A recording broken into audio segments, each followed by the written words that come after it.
Alhamdulillahi Rabbil Alamin, wassalatu wassalamu ala ashrafil mursalin, nabiyina wa maulana Muhammadin wa ala alihi wa sahbihi ajma'in. Wa ashhadu an la ilaha illallah wahdahu la syarika lah, wa ashhadu anna Muhammadan abduhu wa rasuluh, sallallahu alaihi wa ala alihi wa sahbihi wa man tabi'ahum bi ihsanin ila yaumiddin. Alhamdulillah, puji syukur kita haturkan kehadirat Allah Azza wa Jalla di kesempatan waktu duha ini.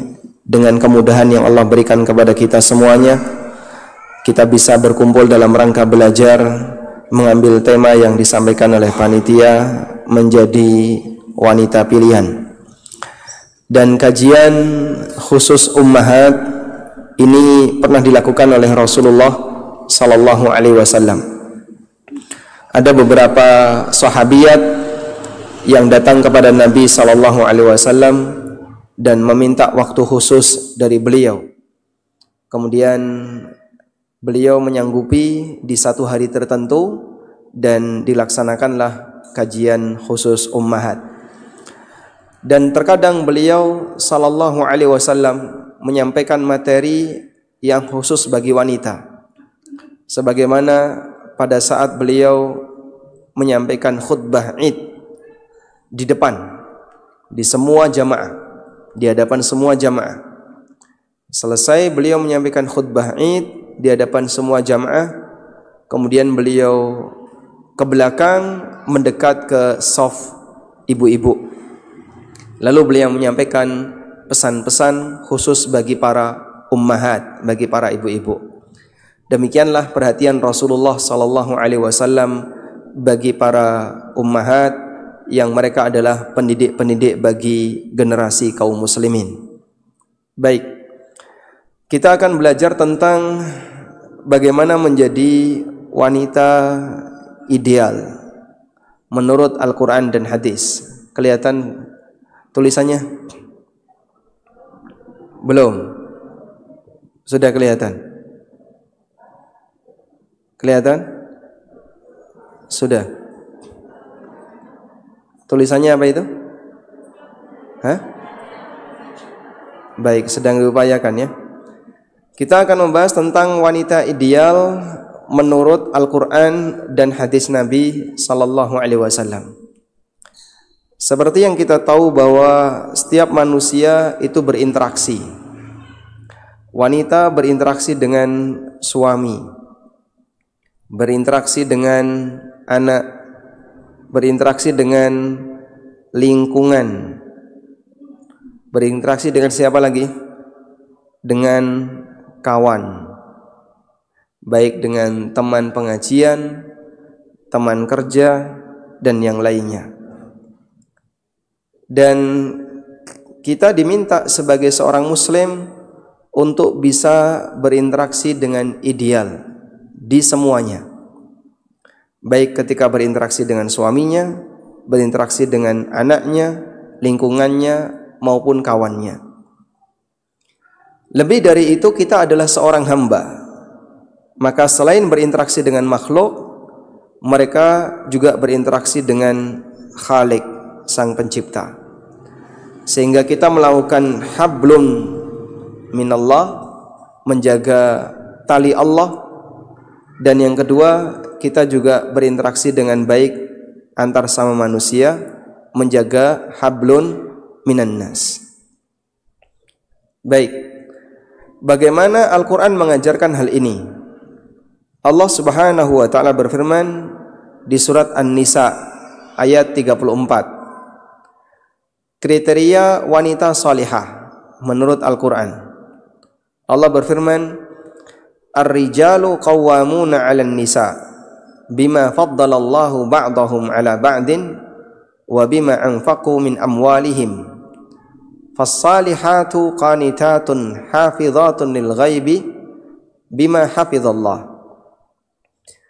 Ar-rijal, para lelaki, adalah qawwamun 'alan nisa, pemimpin bagi wanita. Yang dimaksud lelaki di sini adalah suami. Para suami adalah pemimpin bagi para wanita karena dua sebab. Bima faddalallahu ba'dahum ala ba'din, disebabkan kelebihan yang Allah berikan kepada sebagian makhluk yang itu tidak dimiliki oleh makhluk yang lain. Dan yang dimaksud adalah kelebihan yang Allah berikan bagi lelaki yang tidak dimiliki oleh perempuan. Lelaki punya kelebihan apa saja dibandingkan perempuan? Satu, luwih ganteng, jelas ya. Jenengan kali bojone jenengan ganteng pundi? Yang kedua, napa malih? Mereka punya kelebihan dari sisi kekuatan fisik secara umum ya. Yang kedua, lelaki punya kelebihan dari sisi potensi ibadah. Mereka tidak mengalami libur karena haid, tidak libur karena nifas, sehingga ibadahnya seharusnya bisa lebih banyak. Lelaki punya kelebihan, dia lebih bisa keluar rumah. Jenenge wong lanang kudu obah, nek ora obah ora ngunyah. Sehingga dia kerja, dan kemampuan lelaki bekerja secara umum lebih maksimal dibandingkan perempuan. Demikianlah kelebihan yang Allah berikan bagi lelaki. Bima faddalallahu ba'dahum ala ba'din. Disebabkan kelebihan yang Allah berikan kepada sebagian makhluk yang itu tidak dimiliki oleh makhluk yang lain. Sebab yang kedua, wa bima anfaqu min amwalihim. Disebabkan karena mereka menginfakkan hartanya. Sehingga seorang lelaki punya kewajiban untuk memberi nafkah. Maka di sini ada dua kelebihan lelaki dibandingkan wanita. Satu apa tadi? Kelebihan dari sisi kemampuan fisik. Yang kedua, kelebihan dari sisi kemampuan kerja. Sehingga dengan hal ini maka dia memberi nafkah. Karena itu keluarga yang ideal ketika posisi sumber pendapatan di keluarga atau tulang punggungnya adalah seorang lelaki. Sing nyambut gawe sing lanang, sing kerja sing lanang, yang berpenghasilan sing lanang, itu insya Allah bisa diarahkan untuk menjadi keluarga yang ideal. Tapi kalau dibalik, sing lanang momong anak, sing wedok ngerawati bebek. Sing lanang tidak kerja, yang perempuan kerja misalnya. Nah, biasanya kalau terbalik seperti ini, untuk bisa diarahkan menjadi keluarga yang ideal lebih susah. Akan lebih bisa menuju keluarga yang ideal apabila posisi lelaki dia berada di keadaan memberi nafkah, menjadi tulang punggung keluarga, sementara untuk yang wanita, yang istrinya menjadi ibu RT. Maksudnya istrinya Pak RT ya, menjadi ibu rumah tangga.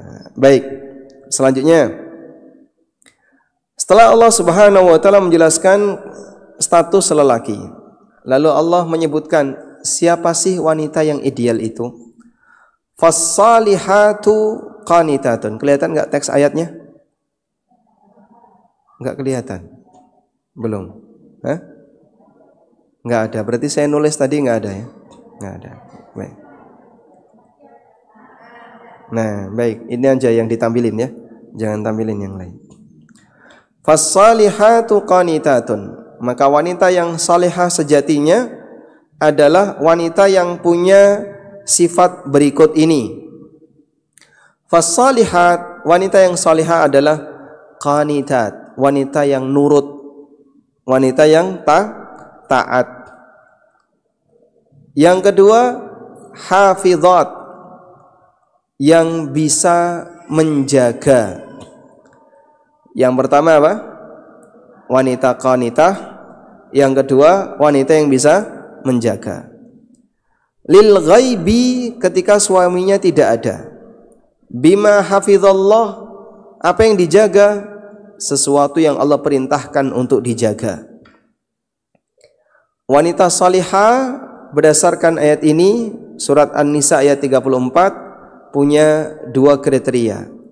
Pertama, nurut. Yang kedua, dia bisa menjaga. Baik, Anda tulis di sini. Kriteria wanita salihah menurut apa tadi?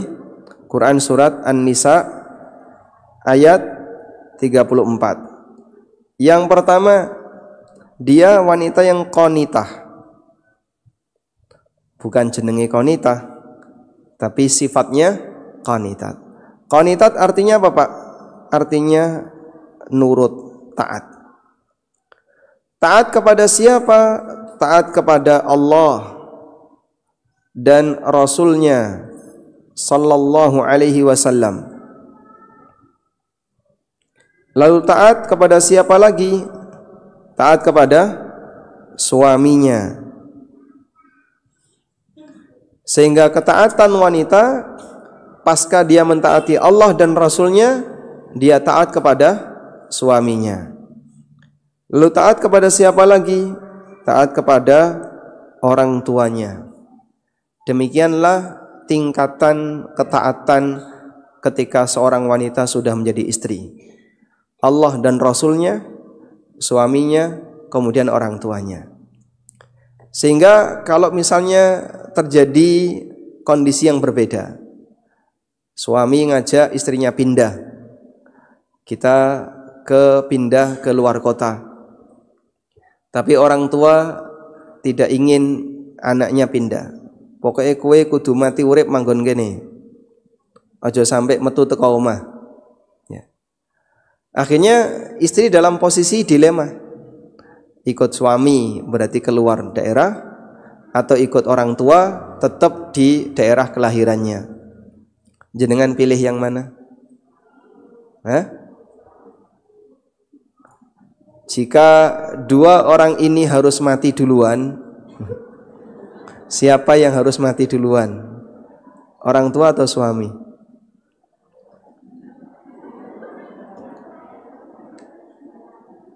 Sing pundi?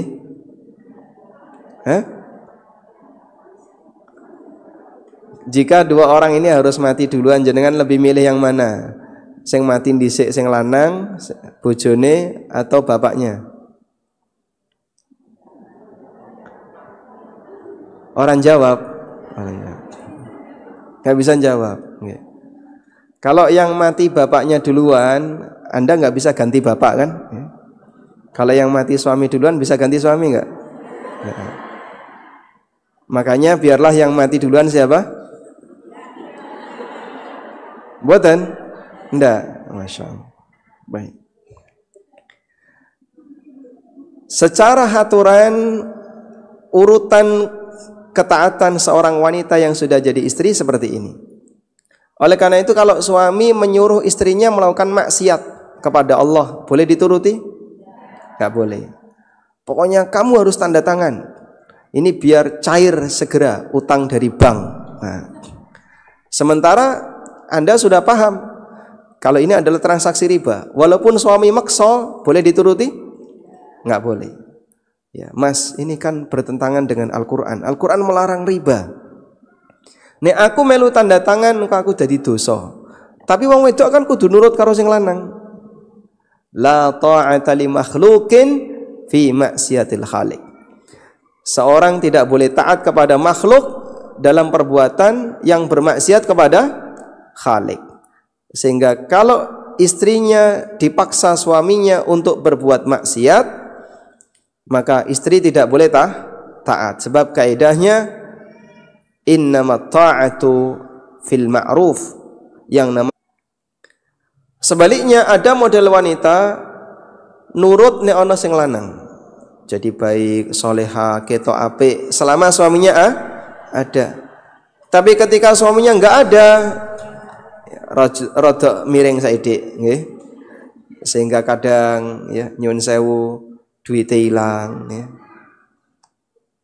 Nah, seperti ini Allah Subhanahu wa taala mengatur. Wanita salihah adalah al-hafizat bima hafizallah. Wanita yang bisa menjaga sesuatu yang wajib dijaga. Penjagaan yang pertama, penjagaan kehormatan. Oleh karena itu Nabi SAW menyebutkan hak seorang suami yang harus ditunaikan istrinya adalah sang istri tidak boleh memasukkan siapapun ke dalam rumahnya tanpa izin suaminya.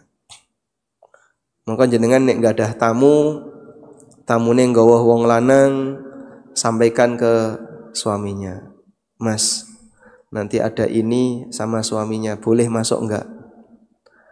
Enggak boleh. Sandalnya boleh masuk enggak? Apalagi sandalnya, orangnya aja enggak boleh. Kalau misalnya dilarang seperti itu, maka istri harus mengikuti aturannya. Baik. Menjaga kehormatan itu nomor 1. Karena seorang wanita, kehormatan bagi dirinya adalah kehormatan bagi suaminya. Kehormatan lelaki seperti hilang dan terinjak apabila istri dan anak-anaknya tidak terjaga kehormatannya. Oleh karena itu jamaah, dulu orang munafik ingin menghancurkan kehormatan Nabi SAW dengan cara apa?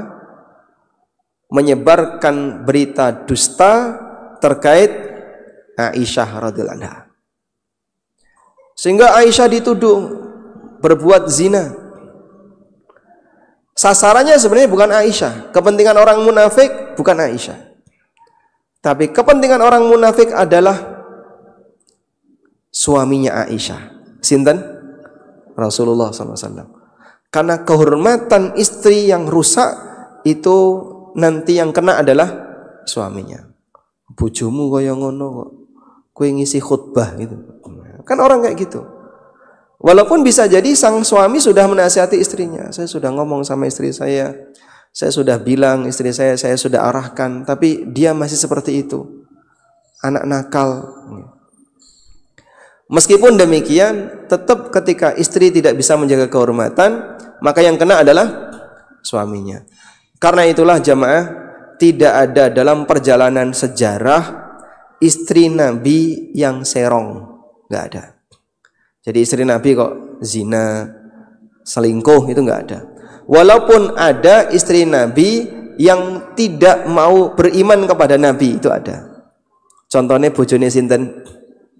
Nabi Nuh dan Nabi Lot. Allah jadikan sebagai perumpamaan.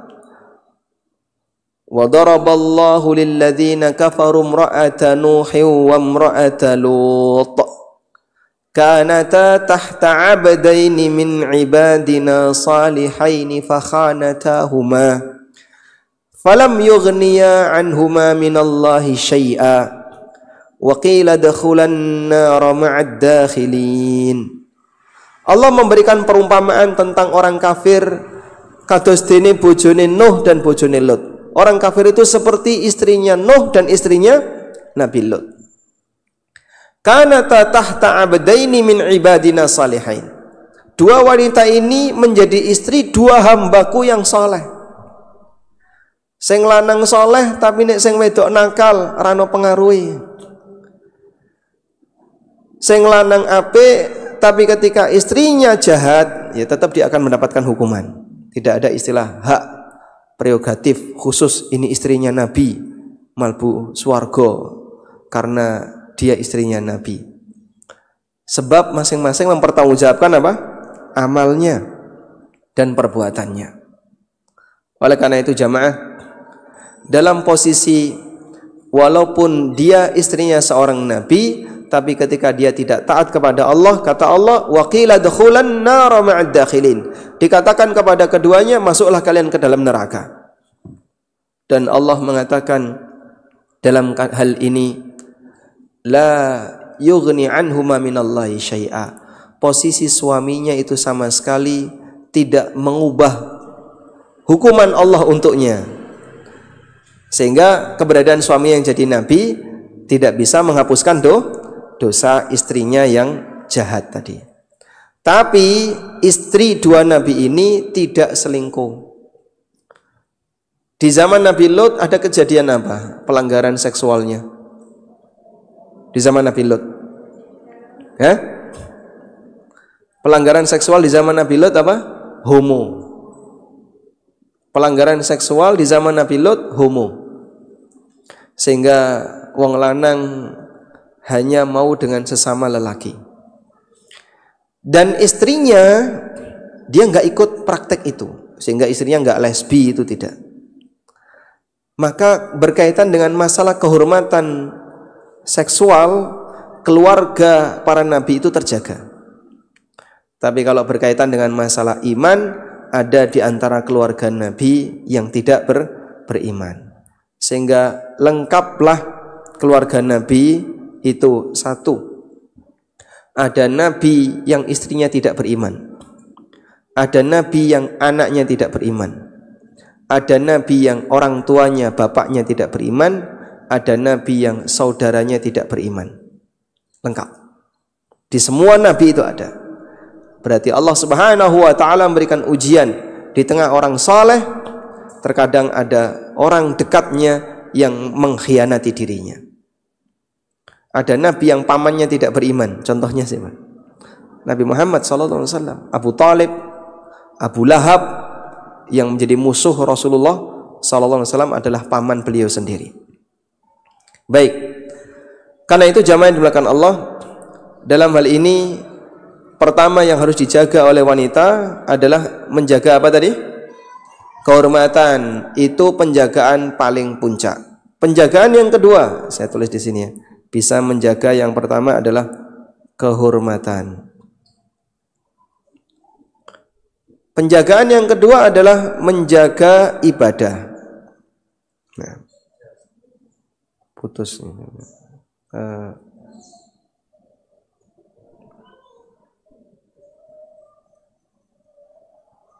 Menjaga yang kedua adalah menjaga ibadah. Menjaga ibadah maksudnya gimana, Pak? Seorang wanita akan rajin ibadah, baik ada suaminya maupun tidak ada suaminya. Jangan sampai ketika suaminya ada, edok-edok rajin sholat. Begitu suaminya kerja, nggak ada di rumah, sholat, malas-malesan, mau nyekel ngene karo kelekaran, mungkin scroll ngene. Ya mau ngene tok isi dulu. Ngapain tuh itu? Ya semong kelekaran ning kamar karo nyekel HP, scroll ngene. Ini berapa jam kayak gini nih? Hah? Andai kan gerakan ini tuh bisa bikin langsing, Masya Allah. Semua wanita Indonesia langsing ya. Cuman masalahnya gerakan begini itu tidak bisa bikin, betul. Nah kalau turun dengan kelekaran sambil tiduran, baik. Oleh karena itu, seorang wanita yang istiqomah, walaupun tidak ada suaminya, dia tetap ibadah. Ada suaminya dia ibadah, tidak ada suaminya dia ibadah. Berikutnya, yang ketiga, menjaga harta suami. Maka apa yang bukan menjadi nafkah baginya, bukan haknya. Apa yang tidak diberikan suaminya kepadanya, itu bukan haknya. Sehingga sebelum nyuci celananya suami ya, di screening dulu ya. Nemu duit 10.000 ya, 5.000. Wanita solihah lapor, Mas, niki wau kula badhe nyuci nggih, sandangane jenengan kok nemu 5.000 10.000 niki kula balekne. Kenapa? Kecil. Tapi nek nemu warnane abang gitu. Warnane biru 150 langsung mlebu kantong. Aja sampai ngerti. Bu, iku mau kok ketek ono duit ning ngono. Sampeyan ngerti ora? Duit sing ndi Mas? Wong ora ono kok mbok didoleki kok aja. Sing di celana sing di dijemur ya, goleki. Nah, di jemuran diambil. Lho ora ono to? Ora ono wis pok jugo. Sehingga dia mengambil uang suaminya tanpa lapor. Jenengan nggih ngaten niku. boten kelintu. Ini contoh orang yang dia bisa menjaga uang suaminya. Masuk ke kantong bini solihah. Bini solihah kan perubahan dari BNI ya. Kalau sudah masuk nggak bisa keluar. Baik. Tolong jaga baik-baik. Walaupun suami tidak ada, maka Anda hanya boleh mengambil sesuai dengan kebutuhan nafkah. Tidak boleh lebih dari itu. Jika suami ngasih nafkah kurang, pripun Pak? Kalau suami ngasih nafkah kurang, maka boleh ngambil maksimal sesuai kebutuhan. Datang istrinya Abu Sufyan kepada Nabi SAW, ya Rasulullah, inna Aba Sufyan rajulun syahih. Ya Rasulullah, Abu Sufyan itu cetil. Dia tidak memberikan kepadaku la yu'tini ma yakfini wa waladi. Dia tidak memberikan nafkah yang cukup untuk diriku dan anak-anakku. Maka Nabi SAW memberikan solusi, khudhi mimmalihi ma yakfiki wa waladaki bil ma'ruf. Silahkan kamu ambil hartanya Abu Sufyan yang cukup untuk dirimu dan anak-anakmu. Andaikan Nabi SAW mengizinkan wanita itu menguasai harta suaminya, beliau akan mengatakan, silahkan kau ambil hartanya Abu Sufyan sesukamu. Tapi beliau tidak bersabda demikian. Yang beliau sabdakan apa? Silahkan kau ambil hartanya Abu Sufyan yang cukup untuk dirimu dan anakmu. Maka kalaupun suami itu naruh duit, jenengan ngerti, aku ngerti, bapak itu ndelehno duit ning kene. Dan inilah kehebatan istri. Dia tahu hal yang gaib di rumahnya. Masya Allah. Wahai suamiku, sehebat apapun tupai terbang, pasti akan mumbul. Sehebat apapun kau menyimpan uang, pasti akan muncul. Sehingga kalau suami nyimpan duit, mesti sing wedok ngerti. Tapi nek sing wedok nyimpan duit, sing lanang ra iso ngerti. Itulah kehebatan para ummahat, Masya Allah. Mereka punya kesaktian, tahu di mana suami menyimpan uang, tapi suami tidak bisa membongkar rahasianya. Betul kayak gitu ya? Betul, Masya Allah. Jenengan simpen teng mudi niku rahasia. Sampai ning ndi to duitmu itu? Golek ya, ora bakalan nemu Pak. Sampai awakmu nggih. Mbok sampai keriting nggak bakalan nemu, karena ternyata istrinya menyimpan di tempat tetangganya. Arisan maksudnya gitu, ditaruh di tempat arisan. Baik. Oleh karena itu posisi istri terhadap harta suami wajib menjaga, dan jangan sampai dia mengambil harta yang bukan haknya. Apakah harta suami otomatis harta istri? Tidak. Harta suami tetap jadi milik suami, dan istri hanya punya hak untuk mengambil sesuai dengan haknya. Haknya istri adalah nafkah. Selanjutnya, yang wajib dijaga berikutnya adalah anak. Wajib dijaga anak. Istri punya kewajiban untuk menjaga anak. Jaga anak caranya pripun Pak? Dididik dengan maksimal, dijaga dengan baik. Dan Masya Allah, rata-rata ulama-ulama kibar itu anak yatim.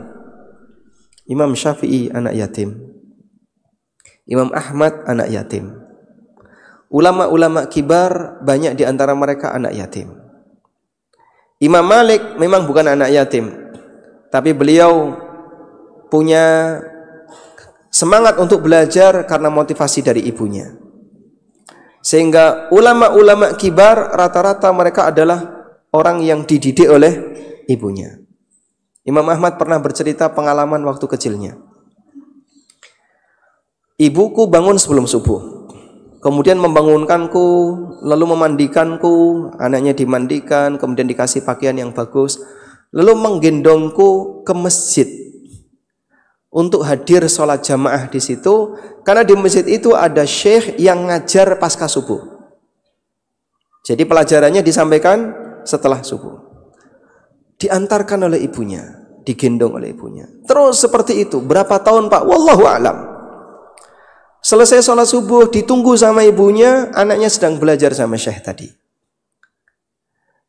Sampai kemudian dewasa menjadi ulama kibar, sekelas Imam Ahmad yang memancarkan cahaya ilmu untuk masyarakat.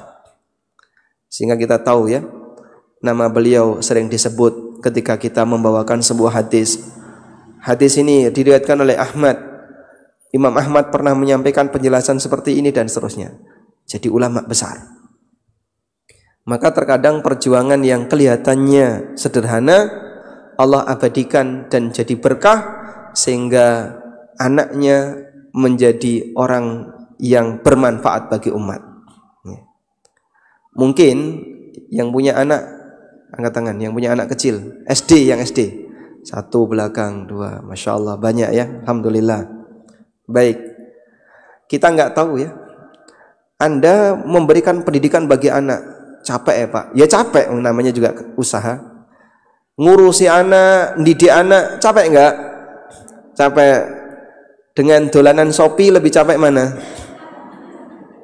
Ya? Dengan dolanan HP lebih capek mana? Ngerawat anak dengan dolanan HP capek mana? Ngerawat anak. Sehingga anaknya baca Quran dititeni, anaknya belajar ditunggoni, anaknya sedang apa ditemeni. Tidak dibiarkan, kowe kono sinau, anake sinau mbokne buka YouTube, nggih. Mbok YouTube, mbok Facebook. Anake sinau mbokne kelekaran. Ada kayak gitu, Pak? Hah? Itulah wanita Indonesia. Anake sinau mbokne nyantai kelekaran, kalau nyekrol internet. Nah jadinya semangat anak untuk belajar turun. Ibu saja kayak gitu. Ketika anaknya mau minjem HP nggak boleh. Saya cilik rentuk nyekel HP. Kono wae nek wis gede. Gitu ya. Dibeda-bedakan. Padahal sama-sama hiburan.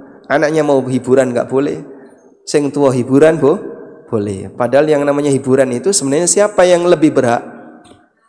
Anak atau mbokne? Anak. Harusnya kan ibunya lebih serius untuk belajar. Tapi ini tidak. Masya Allah. Maka tolong ya ketika anaknya belajar dikancani. Ketika Anda tidak punya kegiatan yang sifatnya mendesak. Walaupun jenengan tidak belajar mata pelajaran SD, tapi ngancani anak yang sedang belajar mata pelajaran SD. Itu penyemangat dan motivasi bagi anak. Mau ngancani toh. Ditakoni ya, ra iso. Wong mbokne dudu guru, nggih. Wis gak apa-apa nanti tak carikan ya. Kamu mana yang nggak bisa, hanya menemani. Ada satu cerita itu ya. Anaknya sukses dan anaknya pinter. Bapak ra iso maca. Bapak maca niku mboten saged. Terus tapi bapaknya ini selalu menemani anaknya belajar. Dan bapaknya itu bilang, saya itu tahu kamu bisa dan nggak bisa. Duh, bapak ngerti dari mana? Wong bapak nggak bisa baca. Kalau wajahmu mengeroyot gini, nah itu berarti raiso. Okay? Tapi walau wajahmu bahagia itu berarti bisa. Sehingga bapaknya niteni anak iso dan nggak iso hanya dari kalau sedang begini berarti raiso. Okay. Seperti itu contoh bagaimana orang tua yang peduli terhadap pendidikan. Dia menjadi partner bagi anaknya yang sedang belajar, bukan menjadi musuh bagi anaknya yang sedang belajar. Kapan orang tua jadi musuh bagi anaknya belajar? Saat anaknya belajar, orang tua dolanan. Jadinya semangat anak ini turun karena orang tuanya dolanan. Saat anaknya sedang belajar, orang tuanya gembosi, itu banyak. Nyun sewu nggih. Ada beberapa orang tua yang tidak bisa diajak kerjasama dengan pondok pesantren. Dia ketika datang jenguk anaknya, gimana kamu di sini, betah enggak? Namanya anak ditakoni kayak gitu ya pasti jawab enggak betah. Anak kok ya, cah cilik. Oh kamu enggak betah ya? Kamu kenapa enggak betah? Makanannya enggak enak. Nah terus gimana? Apa keluar saja? Iya kalau bisa di rumah saja. Ya sudah besok keluar saja. Metu tuh ke pondok. Mau pindah ke pondok mana, ke sini. Nanti juga sama nasibnya. Sampai akhirnya anak ini enggak semangat di pondok gara-gara orang tuanya tidak ngasih semangat. Anaknya mengadu apa, dirungokno, oh iya seharusnya kamu itu di ini ya, kamu ini. Ya sudahlah besok keluar saja. Metu. Wong anak kok dikongkon metu, ya metu. Dan banyak seperti itu. Masya Allah. Ini boleh saya sebut orang tua yang durhaka kepada anaknya. Sehingga nanti ini anak bisa jadi akan jadi anak yang durhaka kepada orang tuanya, sebagaimana orang tua durhaka kepada anaknya. Ibu lagi sibuk ki HP dolanan kono ora apa. Akhirnya anaknya main game sehari semalam 27 jam.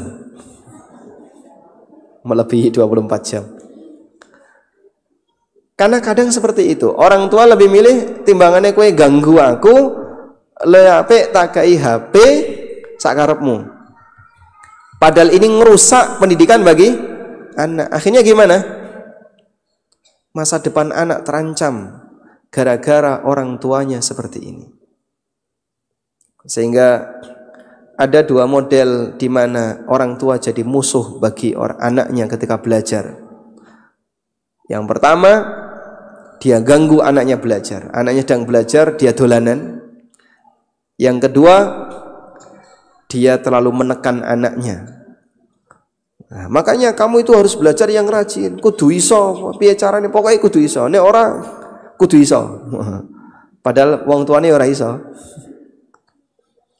Baik, tolong jaga baik-baik ya. Siapa tahu di antara anak-anak ibu-ibu yang sekarang sedang membersamai Anda ya. Mungkin anaknya masih SD. Siapa tahu nanti salah satu di antara anak saya jadi ulama kelas dunia. Siapa tahu kan. Pada waktu ibunya Imam Ahmad gendong Imam Ahmad dari rumah ke masjid, kemudian ditunggoni belajar. Mungkin ibunya enggak berpikir kalau ternyata anaknya ini menjadi ulama kelas dunia yang karyanya sampai di Indonesia. Pada waktu Imam Syafi'i dirawat oleh ibunya, diajak ke kota Mekah, kemudian ditemani belajar di kota Mekah, pindah ke Madinah, ditemani belajar di kota Madinah.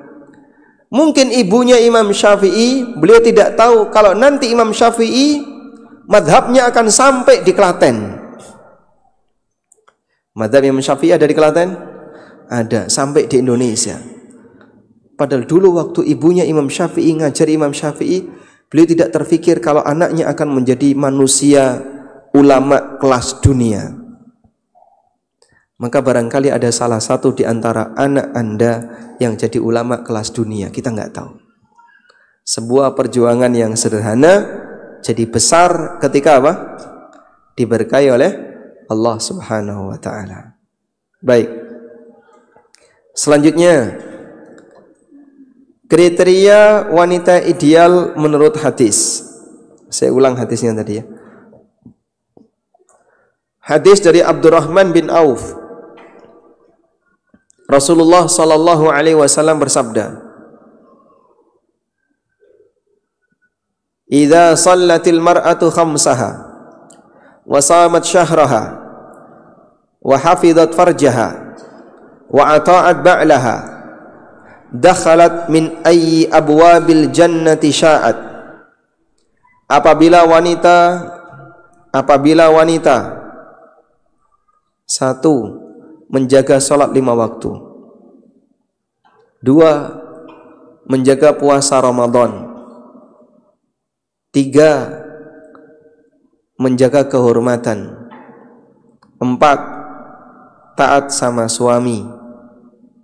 Dakhalat al-jannata min ayyi abwabin sya'at. Dia boleh masuk surga dari pintu manapun. Dia boleh masuk surga dari pintu manapun. Coba diulang. Apa saja tadi? Terus yang ketiga, jaga kehormatan. Yang keempat, taat sama suami. Wanita yang melakukan ini dapat surga, boleh masuk dari pintu manapun. Sehingga Nabi SAW tidak mensyaratkan, wahai para wanita, kalau kalian mau masuk surga, berangkatlah jihad ke Palestina. Ada kayak gitu? Enggak. Wahai para wanita, kalau kau masuk surga, kau harus mati syahid. Ada kayak gitu? Enggak. Sebab tugas wanita beda dengan lelaki. Kalau lelaki minggul senjata untuk jihad. Kalau perempuan ibadahnya bersifat ibadah pribadi. Sebab dia punya tugas, yaitu berada di belakang. Menjaga kehormatannya, menjaga keluarganya, menjaga suaminya, taat kepada suaminya, dan seterusnya. Allah berikan pasangan ini ibadahnya dan tugasnya berbeda. Sing lanang duwe tugas, sing wedok duwe tugas, tugasnya beda. Dan kalau kita lihat sifatnya lebih kepada ibadah pribadi. Salat 5 waktu, puasa Ramadan jangan sampai hilang dan bolong, nek utang segera dibayar. Saya ketemu orang yang dia punya utang puasa Ramadan karena haid itu bertahun-tahun ora dibayar-bayar. Ket kapan niku?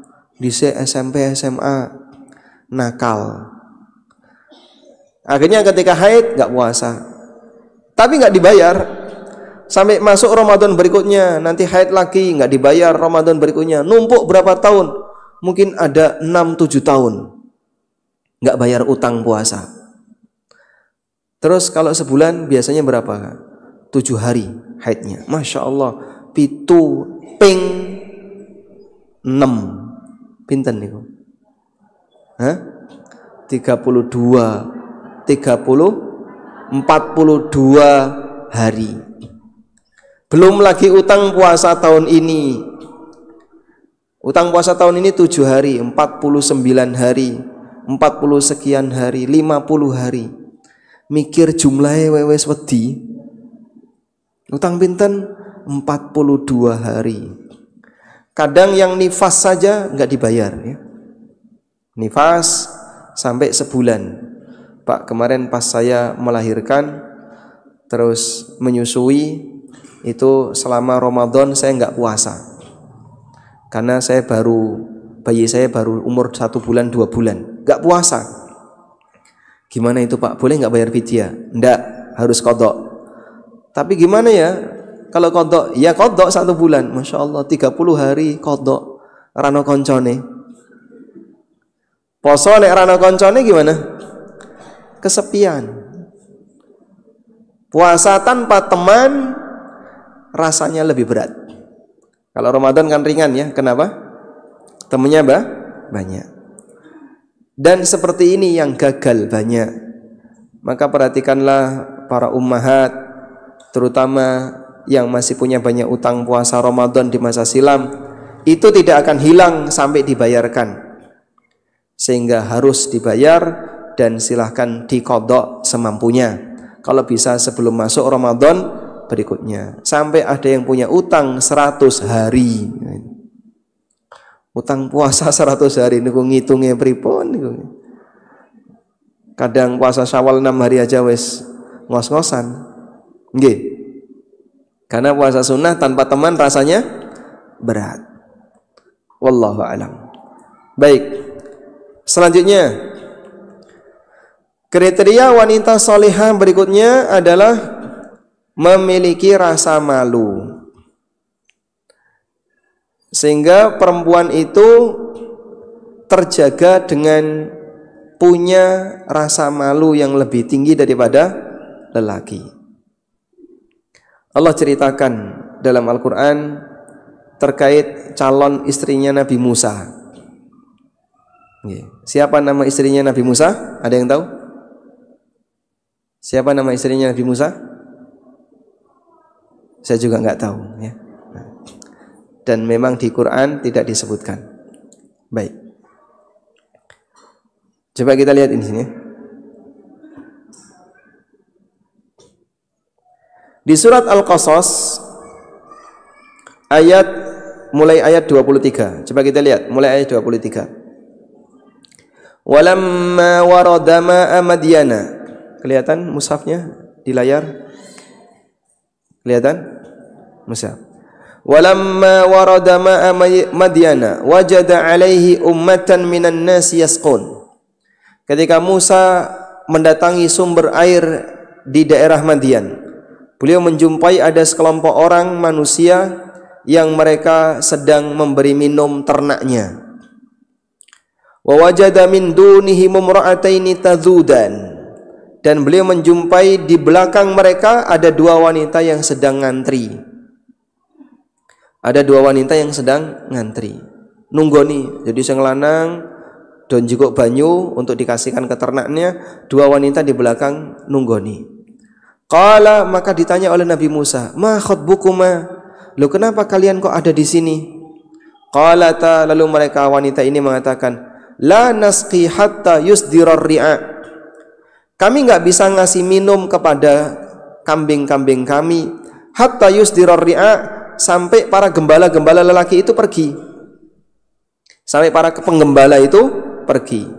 Wa abuna syaikhun kabir, sementara bapak kami sudah tua, sehingga beliau sudah enggak bisa lagi mengembalakan kambing. Akhirnya dua anak perempuannya yang mengembalakan kambing.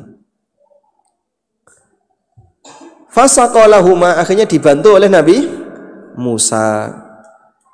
Diambilkan air oleh Nabi Musa, dikasihkan ke wanita tadi.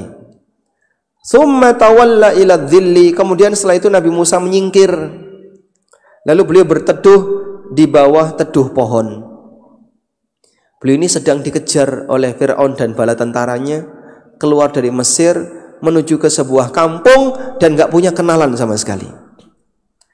Beliau masuk ke sebuah kampung, randai keluarga, randai kenalan, orang asing di kampung itu. Masya Allah, ini Arab ning nginep ning di. Kemudian beliau di bawah pohon berteduh, lalu beliau mengatakan, berdoa kepada Allah, Rabbi inni lima anzalta ilayya bin khairin faqir. Ya Allah, aku sangat butuh kebaikan yang kau turunkan untukku. Doa itu dikabulkan oleh Allah. Faja'at ihdahuma tamshi ala istihya. Maka datanglah salah satu wanita tadi, tamshi ala istihya, mendatangi Nabi Musa sambil malu-malu. Salah satu wanita tadi mendatangi Nabi Musa sambil malu-malu. Qalat, dia mengatakan, inna abi yad'uka liyajziyaka ajra ma saqaita lana. Nyun sewu, bapak ngundang jenengan karena bapak mau ngasih hadiah untuk jenengan. Inna abi yad'uka, bapakku mengundang Anda untuk datang ke rumahnya. Beliau mau ngasih sesuatu untuk Anda. Pertanyaannya, apakah wanita ini pulang duluan untuk izin bapaknya? Tidak. Apakah wanita ini ngirim WA ke bapaknya? Pak, niki wonten piantun kok enggak boten gadah, nah, yang tadi bantu saya dan seterusnya. Apakah seperti itu? Atau telepon bapaknya? Tidak. Tapi kenapa wanita ini mengatakan, bapak ngundang Anda untuk datang ke rumah, beliau mau ngasih sesuatu ke Anda. Demikianlah adab. Sehingga wanita itu berbicara bukan atas nama dirinya, tapi atas nama lelaki di keluarganya yang jadi walinya. Bisa bapaknya, bisa kakaknya, bisa yang lainnya. Sehingga misalnya ada seorang wanita yang senang sama seorang lelaki, lalu dia WA lelaki itu, nyun sewu, bapak mau ketemu. Padahal sebenarnya yang mau ketemu siapa? Sebenarnya yang mau ketemu siapa? Sing WA. Tapi dia pakai atas nama bapaknya. Mohon maaf, bapak mau ngobrol sebentar. Barangkali ada waktu, silakan datang ke rumah. Padahal sebenarnya yang mau ngobrol siapa? Anaknya. Leres ngaten niku. Itulah adab. Itulah adab. Sehingga ketika wanita ini mempersilahkan seorang lelaki untuk datang ke rumahnya, maka dia pakai atas nama atas nama lelaki yang ada di rumah itu. Demikianlah salah satu contoh muslimah yang baik yang Allah gambarkan dalam Al-Quran. Dan wallahu alam, apakah beliau yang jadi istrinya Musa ataukah yang satunya. Falamma ja'ahu, ketika Musa datang ke rumahnya dua wanita tadi, wa qassa alaihi al-qasasa, lalu beliau menceritakan kisahnya kepada bapaknya si wanita ini. Qala, maka si bapaknya ini mengatakan, la takhaf, kamu enggak usah takut. Najauta minal qaumidz zalimin, kau akan selamat dari orang zalim. Tinggal di sini dulu. Qalat ihdahuma, maka salah satu menawarkan kepada bapaknya, ya abati istajirhu, wahai bapakku, coba jadikan dia sebagai karyawan. Inna khaira man istajartal qawiyul amin, sesungguhnya orang terbaik yang kau jadikan karyawan adalah orang yang kuat lagi amanah. Masya Allah, ini seorang nabi mau dijadikan karyawan. Ada yang punya perusahaan di sini? Yang punya toko? Ada? Mungkin ada ya. Misalnya jenengan membuka lowongan kerja, terus ada ustadz daftar. Kira-kira pripun?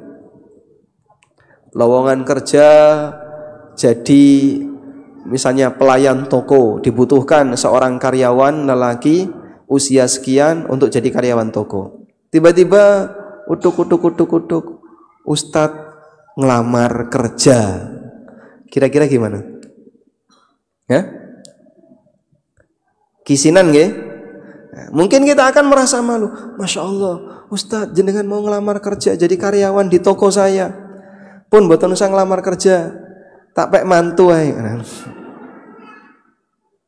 Ngelamar putri saya saja. Baik. Namun demikianlah cara wanita ini dalam memberikan pengaruh bagi bapaknya. Akhirnya apa yang dilakukan oleh bapaknya? Qala, bapaknya mengatakan, inni uridu an unkihaka ihdabnatayya hataini ala an ta'jurani thamaniya hijaj. Aku ingin menikahkan kamu dengan salah satu putriku. Maharnya kau bekerja selama 8 tahun. Masya Allah. Akhirnya dinikahkan dengan putrinya lelaki ini, putri Syekhul Madian. Dan itulah istrinya Nabi Musa alaihi salam.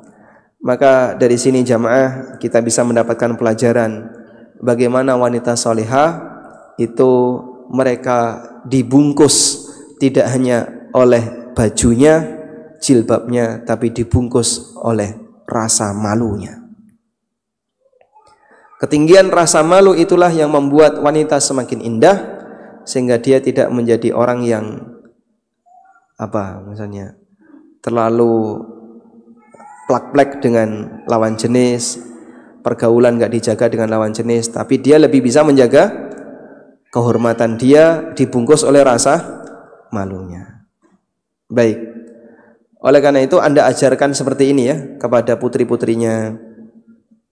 Kowe siso nek serius, nek wis duwe calon ya. Ajarkan bagaimana adabnya, sehingga dia ditanamkan menjadi wanita muslimah yang punya rasa malu, menjadi wanita yang muslimah yang bisa mengatur diri ketika bergaul. Sekarang kan enggak kayak gitu ya. Gimana? Pergaulannya terlalu bebas, tidak teratur. Baik, wallahu ta'ala alam. Walhamdulillahirabbil alamin. Selanjutnya jamaah, kriteria wanita muslimah yang ideal adalah wanita yang bisa memberi manfaat bagi yang lain sesuai dengan kemampuan dia dalam menjangkau. Wanita yang bisa memberi manfaat bagi yang lain sesuai dengan kemampuannya dalam menjangkau. Memberi manfaat bagi yang lain bisa bentuknya dengan mengajar yang lain, atau bisa bentuknya mengajak orang lain untuk belajar. Bisa juga bentuknya bersosial atau mengajak orang lain untuk bersosial. Dan ada wanita-wanita yang punya peran dalam sejarah walaupun namanya tidak tersebutkan dalam catatan sejarah. Artinya namanya nggak terkenal. Ada seorang wanita yang karena perannya jadi terbentuk negara. Siapa itu? Ada wanita, karena peran wanita ini jadilah terbentuk sebuah negara. Siapa itu? Istrinya Muhammad bin Su'ud. Pada waktu Syekh Muhammad bin Abdul Wahab datang ke daerah kekuasaan Muhammad bin Su'ud, istrinya itu yang ngasih motivasi. Kita ketiban daru, mendapatkan anugerah yang luar biasa. Di sana ada seorang ulama, kamu sambut dia dan jadikan dia sebagai partnermu untuk mengembangkan agama. Beliau adalah kalau istri raja itu apa? Ratu Mudi. Beliau adalah Ratu Mudi. Ratu Mudi inilah yang memberikan pengaruh bagi suaminya untuk menerima Syekh Muhammad. Akhirnya gabungan antara Muhammad bin Su'ud dengan Muhammad bin Abdul Wahab. Berkembanglah ajaran tauhid yang didukung oleh negara sampai jadilah negara Saudi. Negara Saudi dari Muhammad bin Su'ud, artinya negara keturunan Su'ud, sehingga jadilah Saudi sampai sekarang. Padahal dulu di negara ini tidak ada raja yang satu, adanya cuman kerajaan kecil-kecil. Wilayah ini ada kerajaan kecil, wilayah ini ada kerajaan kecil dan seterusnya. Sehingga belum terbentuk satu negara. Baru terbentuk satu negara setelah semuanya disatukan oleh Muhammad bin Su'ud. Jadilah satu negara. Wallahu a'lam. Baik, mungkin demikian yang bisa kita sampaikan. Semoga apa yang kita bahas ini bermanfaat dan bisa diamalkan. Tidak hanya sebatas sebagai teori. Dan ini hal yang berat ya. Bagaimana Bapak Ibu bisa menjadi seorang pribadi pilihan. Sebab pilihan itu pasti prestasi. Dan untuk punya prestasi butuh perjuangan. Wallahu a'lam. Wa sallallahu ala nabiyyina Muhammadin wa ala alihi wa sahbihi wa sallam. Wa akhiru da'wana alhamdulillahi rabbil alamin. Masih dibuka sesi pertanyaan. Silahkan ibu-ibu yang mau menanyakan langsung kepada Ustadz, dipersilahkan.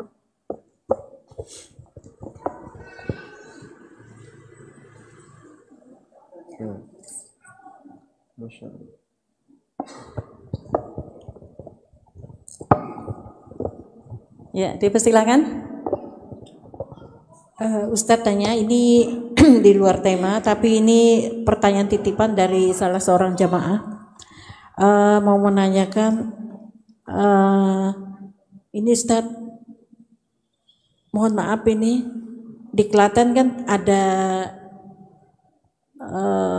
lomba hafal Quran bagi anak-anak. Nah itu nanti ada hadiah sampai umroh dan lain-lain. Hadiah utama umroh. Kemudian kami tanyakan ini bagaimana dengan hadiah yang itu kan diambil dari uang pendaftaran itu Ustadz. Tapi kan pendaftarannya berapa? Pendaftarannya saya kurang tahu Ustadz. Tapi ini pertanyaan dari salah seorang jamaah. Kemudian di sana kan diadakan lomba gitu loh Ustadz. Jadi bukan semacam door prize. Kalau door prize kan tidak ada lomba tapi diundi. Tapi kalau ini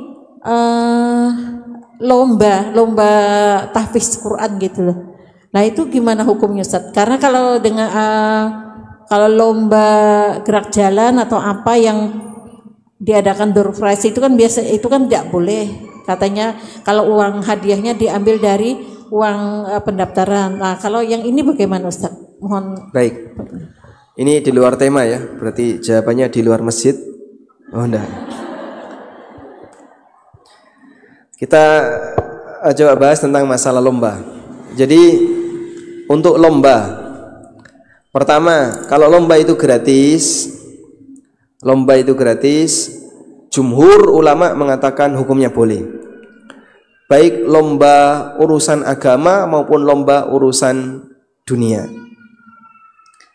Yang kedua, atau saya ulang ya, untuk lomba urusan agama yang gratis, misalnya lomba baca Quran, lomba tahfidz, lomba yang diizinkan Nabi SAW, pacuan kuda, memanah dan seterusnya, gratis, ulama sepakat boleh.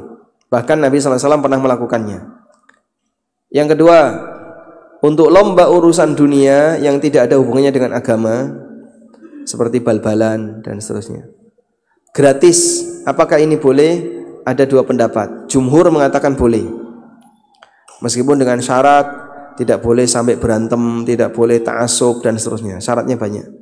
Yang ketiga, lomba urusan agama yang berbayar, misalnya lomba tahfidz tapi daftar. Nah, untuk kondisi ini ada dua keadaan.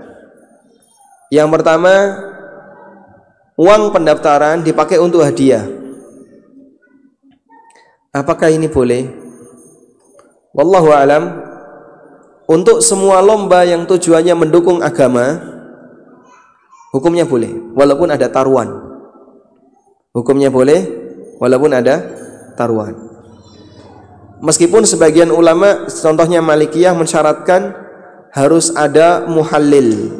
Muhallil itu orang yang tidak ikut iuran tapi dia ikut lomba.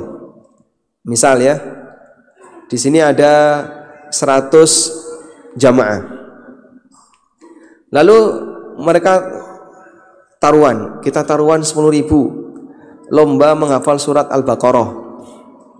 Engkau siapa yang menang akan mendapatkan hasil itu.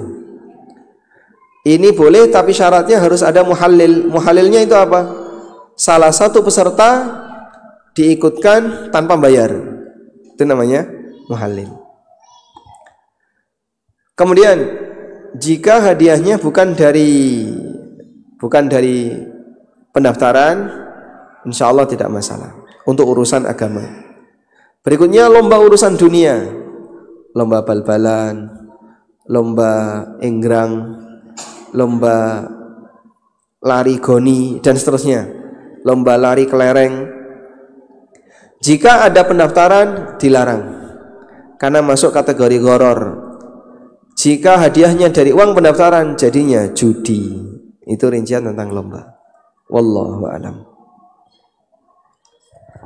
Ada pertanyaan? Bagaimana saya sebagai istri jika suami sering membantu saudara atau orang lain dalam keuangan, tapi uang tersebut didapat dengan cara meminjam di BMT? Sebagai istri sudah memberi masukan, tapi tetap dilakukan suami. Baik. Selama yang bayari suami, Anda tidak bertanggung jawab. Saya ilustrasikan bahwasanya utang di BMT ini utang yang syar'i. Tapi kalau utangnya utang ribawi, utang pakai bunga, ya hukumnya dilarang, baik untuk pribadi maupun dikasihkan ke orang lain. Baik, jika suami Anda utang ke BMT untuk bantu saudaranya, kemudian itu utangnya utang yang tidak riba, utang yang halal, insya Allah tidak masalah ya. Dengan syarat Anda tidak kekurangan nafkah, satu. Yang kedua, Anda tidak dipaksa untuk memberikan harta pribadi kepadanya. Maka dalam hal ini suami tidak mendolimi istrinya. Tapi kalau nafkah Anda kurang, suami ngasih ke yang lain, nah ini pelanggaran. Sebab nafkah istri itu hukumnya wajib dan harus didahulukan. Wallahu a'lam.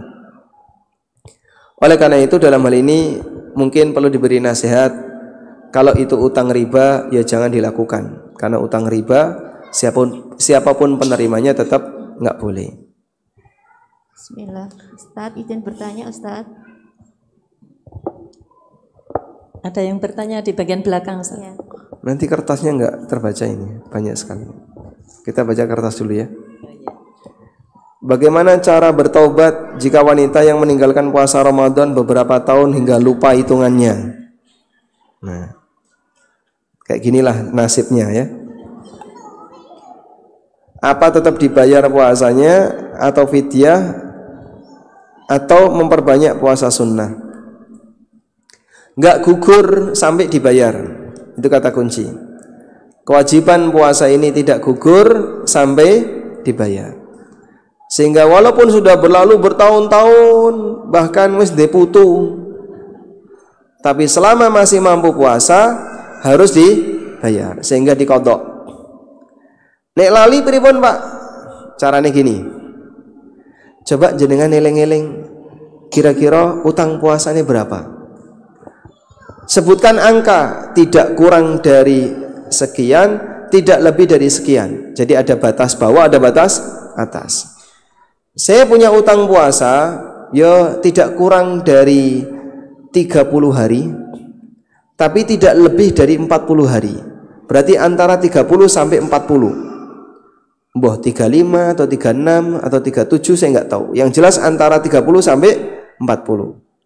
Maka Anda pilih batas atas. Berarti tetapkan puasanya 40. Begitu ya. Sehingga bagi yang lupa, dikira-kira batas bawah berapa, batas atas berapa, kerjakan batas atas. Itulah tobatnya. Sehingga kalau dia tobat, pengen dosanya diampuni, kerjakan qadha sesuai dengan jumlah utang yang belum dia bayarkan. Wallahu a'lam. Tentang anak perempuan saya yang mondok. Bulan kemarin dia menceritakan tentang hukuman ustadzahnya karena menyukai temannya. Sama ustadzah sampai dipisah asrama. Saya merasa gagal menjadi seorang ibu. Saya merasa ini balasan Allah untuk dosa saya di masa lalu.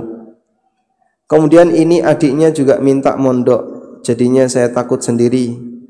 Jadi sampai terjadi hal-hal seperti itu. Seneng sama temennya ya. Mungkin kalau ini lawan jenis ya, atau sejenis. Hah? Kalau sejenis itu kelainan mental. Saya pengennya tidak mengizinkan agar saya selalu bisa mengawasinya. Bagaimana harusnya? Baik. Memang dilema untuk anak di usia remaja dan jaganya paling susah di usia-usia remaja. Wis mulai ra nurut, mulai sak karepe dhewe, dikandani kadang dablek. Sementara orang tuanya berusaha untuk bagaimana agar anak ini bisa jadi baik. Yang terjadi seperti ini.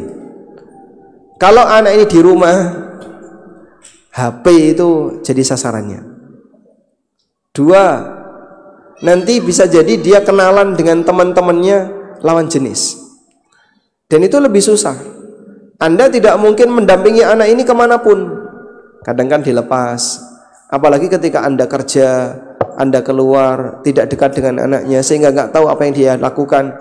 Dalam posisi ini, terkadang si anak bisa lebih berbahaya. Di pondok memang ada aturan, tapi kadang ada aturan yang dilanggar. Ada pelanggaran, demikianlah karakter yang namanya kumpul banyak orang. Cuman kalau saya mempertimbangkan, insya Allah di pondok lebih maksimal dibandingkan di rumah. Karena di pondok nggak boleh bawa HP dan seterusnya. Dan kami sarankan cari pondok yang antara santri putra dengan santri putri terpisah 100 kilo.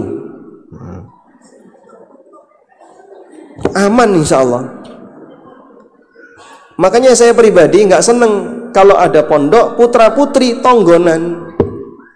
Suarane itu jadi polusi, sehingga pelajaran jadi terganggu gara-gara seneng dengan suara. Jangankan kayak gitu ya, yang terpisah dengan jarak sekian ratus meter saja masih bolong. Terus nanti janjian pacaran. di luar. Maka putri saya yang sudah mondok, ya, tak buatkan pondok khusus putri, sehingga saya tidak punya pondok putra, biar pondok khusus putri. Karena biasanya kan cinta lokasi itu terjadi karena apa? Satu alma mater. Nah, sama-sama dari pondok ini terus seneng, ngeten nggih? Nah, itu saya hindari. Salah satu mudirnya Pondok Gontor itu menyampaikan kritikan kepada beberapa pondok pesantren Ahlussunnah. Pesantren kami pisahkan santri putra dan santri putri di jarak 200 kilo. Yang satu di Ponorogo, yang satu di Mantingan, Ngawi. Jauh sekali jaraknya, sehingga nggak ada komunikasi. Tapi kalau dipisah dinding, nah itu biasanya bocornya ada. Maka jaganya harus lebih ketat. Oleh karena itu Anda mungkin bisa carikan pondok di mana laki dan perempuan terpisah. Assalamualaikum. Waalaikumsalam. Kalau saya melakukan sholat taubat nasuha, apa boleh saya meminta ampun sama anak yang masih hidup dan suami serta orang tua yang sudah meninggal? Dan bagaimana doa yang baik untuk sholat taubat nasuha? Taubat nasuha itu taubat kepada Allah. Kalau Anda tidak punya kesalahan kepada anak-anak, ya Anda tidak perlu minta maaf kepada anak. Ketika Anda tidak punya kesalahan kepada suami, ya Anda tidak perlu minta maaf kepada suami. Sehingga tidak harus ketika sholat taubat terus nangani bojone, ya, jam 2 wengi, Mas, ono apa? Aku arep tobat. Kowe tak tinggal ya, Mas. Malah dadi ra karuan, ya. Tidak perlu seperti itu. Anda taubat kepada Allah, sampaikan dosa Anda kepada Allah. Pernah melakukan apa? Saya pernah berdosa seperti ini, ya Allah, berdosa seperti ini, Allah. Apabila dosa itu berkaitan dengan pribadi. Tapi untuk dosa yang bentuknya kedzaliman kepada suaminya, kedzaliman kepada anak dan orang tua, Anda minta maaf atas kedzaliman itu. Yang kayak gini nggak pakai sholat taubat. Oleh karena itu dalam hal ini yang penting adalah Anda merasa menyesal dengan perbuatan dosa yang pernah Anda kerjakan di hadapan Allah Subhanahu wa taala ketika mengerjakan sholat taubat.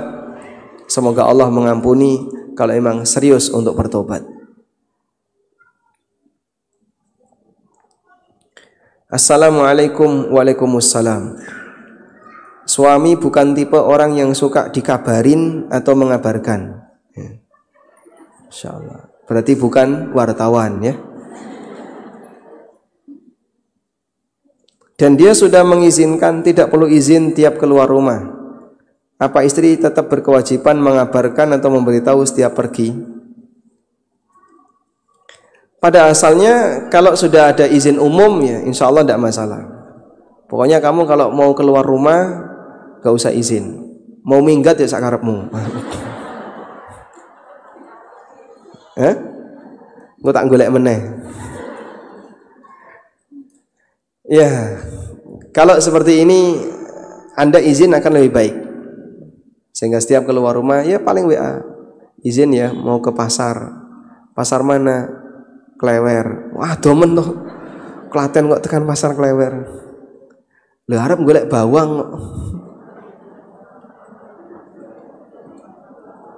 Kejauhan, ya. Anda kalau safar wajib ditemani mahram, satu. Kalau keluar dekat yang tidak safar, izin kepada suami. Kalau kemudian suami ngasih izin umum, insya Allah tidak masalah. Baik. Dan yang lebih penting ini, jangan membawa masalah yang tidak perlu disampaikan ke suami.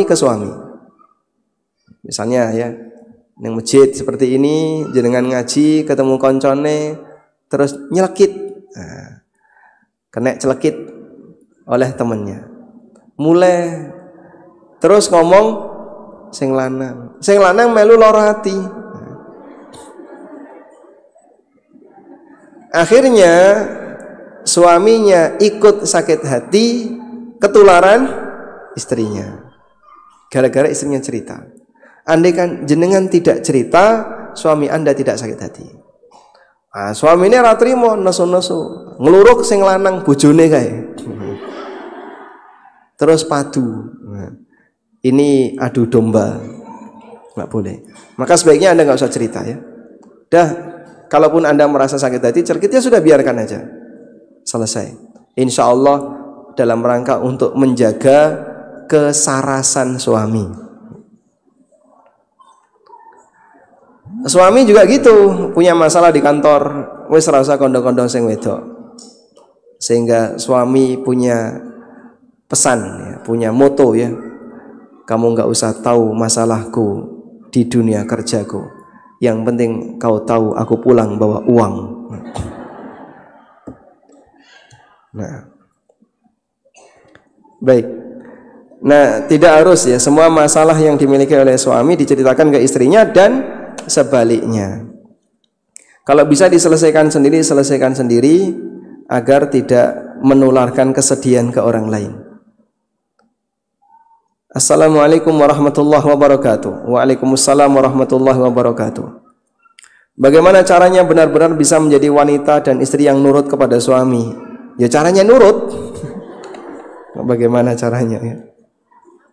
Intinya pokoknya Anda nurut kepada suami, kecuali kalau suami nyuruh maksiat, dan taati apa yang menjadi perintah suami baik dalam hal yang mubah, apalagi dalam hal ibadah. Dan itu perlu menurunkan ego dan nilai kesombongan. Tapi nek wong wedok kok rasa keduren ya, maka biasanya jadinya tidak mau nurut sama suaminya. Bagaimana caranya mengatasi was-was setan? Baca surat An-Nas.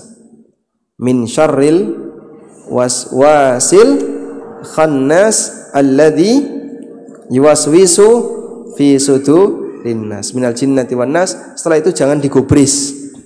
Setelah itu jangan digubris. Sehingga biarkan was-was itu berlalu dengan cara jangan digubris. Tapi Pak, oh masih tapi toh, kandani rasa digubris kok. Sehingga nggak digubris itu ya nggak usah ditanyakan lagi. Pokoknya lupakan saja. Assalamualaikum. Waalaikumsalam. Jika suami menyuruh tanda tangan untuk riba, nah ini contoh realnya tadi, dengan tujuan bayar sekolah anak, apa yang harus dilakukan seorang istri jika menolak sekolah anak atau tunggakan sekolah anak tidak terbayar? Baik, akan lebih baik Anda minta keringanan sekolah daripada melakukan transaksi riba. Sehingga sampaikan ke sekolah dengan sejujurnya. Karena mohon maaf ya, kadang ada wali murid yang nggak jujur. Raiso bayar SPP Pak, tapi bolak-balik ganti HP. Udah jujur dia. Nah itu HP ini HP ini ki mau nyileh ya Pak, nyileh counter. Apa ono nyileh counter gitu. Sehingga di saat kepentingan pendidikan dia tidak prioritaskan, tapi selera pribadi dia perjuangkan. Itu yang nggak benar. Orang terkadang tidak bisa mengurutkan masalah kebutuhan. Dia itu merasa eman dan sayang ngekei duit wong liya untuk pendidikan. Karena kan nggak berwujud materi. Pendidikan itu berwujud materi nggak? Pendidikan tidak. Beda dengan tuku HP, bayar dapat materi HP. Lo ono rupane toh? Ono rupane HP. Aku bayar ada fisik HP. Tapi kalau pendidikan anak, rupane apa toh? Pendidikan. Sehingga ketika dia merasa dia tidak mendapatkan sesuatu yang berupa materi, bayarnya itu berat. Bayarnya itu berat. Dan kasus seperti ini hampir di semua pondok pesantren. Nunggak dalam waktu yang lama dan seterusnya. Wallahu a'lam. Oleh karena itu mungkin saya sarankan, minta saran ke suami, coba kita memberanikan diri minta keringanan daripada nanti saya utang riba. Semoga nanti ada solusi yang lebih baik. Nah.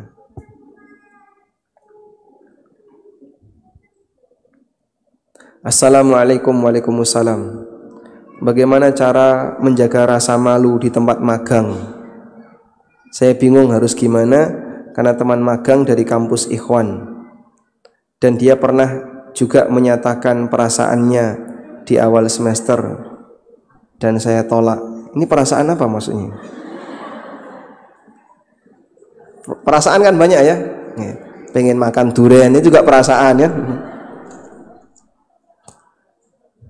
Tayyib. Kalau sekiranya mungkin Anda akan jadi apa ya? Serba salah ya. Arab kanan serba salah, kiri serba salah. Kalau sekiranya Anda merasa di situ terganggu dan bisa pindah tempat, ya, silahkan pindah tempat daripada nanti tidak produktif. Sebab suasana batin yang enggak nyaman akan membuat orang jadi tidak produktif. Contohnya tadi ya, SMP, SMA itu sudah terkena virus merah jambu. Paham? Baik. Virus merah jambu enggak tahu? Maksudnya senang dengan lawan jenis. SMP, SMA. Nah, ketika dia sudah terjangkiti virus seperti itu, enggak ada vaksinnya. Itu susah dan kadang sampai ganggu belajar. Ada sebuah kejadian. Dulu ada seseorang punya seorang budak lelaki. Nah, ternyata anak gadisnya itu senang sama budaknya ini. Coba, majikan punya anak gadis, dia punya budak lelaki. Anak gadisnya senang sama budaknya ini, padahal kan kelasnya beda jauh. Ketahuan bapaknya. Akhirnya mereka dimarahi terus dipisahkan. Hingga akhirnya si anak gadis ini meminta kepada budak tadi, gini saja ya, kamu datang malam hari nanti tak bukakan pintu. Dah, bapak biasanya tidur jam sekian, ibu tidur jam sekian. Nanti kalau malam kamu tak bukakan pintu. Betul, datanglah budaknya di malam hari, dibukakan pintu, terus dia dikasih parang nyembelih bapak nih. Akhirnya bapaknya dibunuh, ibunya dibunuh agar mereka bisa tetap saling mencintai. Itulah cinta buta semuanya gitu. Sampai terjadi pembunuhan seperti itu. Akhirnya mereka berdua minggat lari karena rasa cinta tadi. Sehingga dengan sebab rasa cinta terkadang orang jadi buta. Oleh karena itu, kalau sekiranya ini ganggu, Anda mungkin bisa pindah. Semoga Anda bisa mendapatkan lingkungan yang lebih baik. Wallahu alam. Pas jam 10:30 ya. Ada lagi? Nah. Tadi masih ada pertanyaan yang di belakang. Silakan. Bismillah. Yang megang mikrofon dia pemenang. Matur nuwun, Tat. Mungkin ini agak di luar tema aja. Jadi mungkin saya mau cerita dulu tentang koperasi atau simpan pinjam. Baik. Panjang nggak berarti ini kalau koperasi ya? Ya sebenarnya agak panjang, cuman kayaknya nek jenengan jawabnya bisa ringkas. Oh gitu. Okay. Berarti jawabnya gimana? Alhamdulillah di kelompok kami dan teman-teman sudah mendirikan sudah membuat sebuah kelompok tentang simpan pinjam. Masih sebatas kelompok kajian sih. Kelompok kajian akhwat. Kajian akhwat. Ada simpan pinjam. Simpan pinjam ya. Sistemnya persis seperti di RT RW gitu. Jadi belum ada izin dan lain sebagainya. Dan belum ada apa? Belum ada izin dan lain sebagainya. Oh berarti ya sifatnya ini, komunitas. Dan kami dalam mendirikan ini sudah dipandu atau dipandu dan diarahkan oleh dua ustadz kami. Alhamdulillah mulai Oktober kemarin kita sudah berjalan. Kami untuk sementara ini baru tahap simpan dan pinjam, dan peminjaman ini pun kita batasi hanya bagi mereka yang membutuhkan dengan kriteria pertama untuk biaya sekolah. Berarti sumber pendapatan koperasi dari mana kalau simpan pinjam? Dari simpanan dulu, Tat. Ini baru tahap pertama. Baru pertama. Jadi sumbernya dari simpanan, kemudian kita pinjamkan ke anggota dengan kriteria pertama untuk biaya kebutuhan sekolah, kemudian untuk yang sakit, yang ketiga dan lain-lain ya, pokoknya butuh ya. Yang mendesak. Nah, kemudian alhamdulillah sudah berjalan. Untuk selanjutnya karena melihat kebutuhan, sebenarnya banyak anggota yang menanyakan ingin istilahnya pinjam modal buat usaha. Jadi di luar dari kriteria yang kami tetapkan lah. Kedepannya kami insya Allah semoga Allah mudahkan, kita ingin pengadaan barang. Dari karena apa? Yang pertama memang banyak teman-teman kita yang membutuhkan itu. Yang kedua memang kalau dari sini kan nanti insya Allah kalau berkembangkan kita bisa menjadi lahan penghasilan juga. Baik. Kayak gitu. Yang jadi pertanyaan? Yang jadi pertanyaan pertama, karena ini kan sikupnya masih kecil, kemudian itu kalau tanpa izin itu bagaimana? Boleh atau ini koperasi ini ya, komunitas ini? Bukan, Tat. Oh beda. Di luar sini. Oh di luar sini. Yang pertama kalau tanpa izin bagaimana? Soalnya kan masih juga lingkup kecil gitu loh. Misalnya dana juga nggak sampai puluhan juta, belum sampai ke situ. Yang kedua, kalau kita misalnya mau mengambil limit, itu mungkin bisa dikasih gambaran. Misalnya kalau harus berapa persen, misalnya pengadaan barangnya senilai 1 juta itu umum itu kita ngambil limitnya berapa. Yang ketiga, semisal nanti ada kredit macet, itu solusinya bagaimana? Mungkin sementara itu dulu tadi. Wah, ini nggak bisa pendek nih jawabannya. Jangan bertanya tentang akad, kemudian tentang skema akad. Baik, lain waktu insya Allah ya. Nggak apa-apa. Ini 10:30. Dijawab lain waktu saja Ustaz untuk yang baik, intinya tadi sudah bagus ya. Berarti sudah tidak ada riba, tinggal dirawat saja. Nah, masalah detail berapa minimal ngambil untung nggak ada batas. Ikuti pasar aja, rata-rata ya 12% setahun. Kemudian yang kedua, untuk mereka yang minjem bagi hasil, maka akadnya ditegaskan, akad utang atau akad modal. Kalau akadnya utang, maka tidak boleh ada bagi hasil. Tapi nanti kalau rugi usahanya tetap wajib diganti. Tapi kalau akadnya modal ada bagi hasil. Cuman kalau resiko rugi, koperasi tidak boleh minta ganti rugi. Wallahu a'lam. Itu kaidah umumnya. Kalau masalah nggak pakai izin sementara itu gimana? Insya Allah tidak apa-apa. Tidak harus yang seperti ini, asal tidak dipasarkan secara umum. Kalau dipasarkan luas, kemudian bikin flyer siapa yang mau nabung di tempat kami, nah itu kena OJK nanti. Nanti akan ditegur oleh OJK. Karena mengumpulkan dana masyarakat harus ada izin dari OJK. Berarti sebatas misalnya sesama komunitas, meskipun kalau komunitas insya Allah masih aman. Meskipun dananya mungkin puluhan sampai ratusan juta, enggak masalah, nggak pakai izin. Selama komunitas masih aman, tidak harus izin. Jazakallahu khair. Baik, mungkin demikian yang bisa kita bahas di kesempatan kali ini. Semoga apa yang kita pelajari jadi ilmu yang bermanfaat, dan semoga Allah jadikan kita sebagai hamba Allah yang istiqomah, bisa menjadi orang baik sampai akhir hayat. Wassallallahu ala nabiyyina Muhammadin wa ala alihi wa sahbihi wasallam. Wa akhiru da'wana alhamdulillahi rabbil alamin. Wassalamualaikum warahmatullahi wabarakatuh. Waalaikumsalam.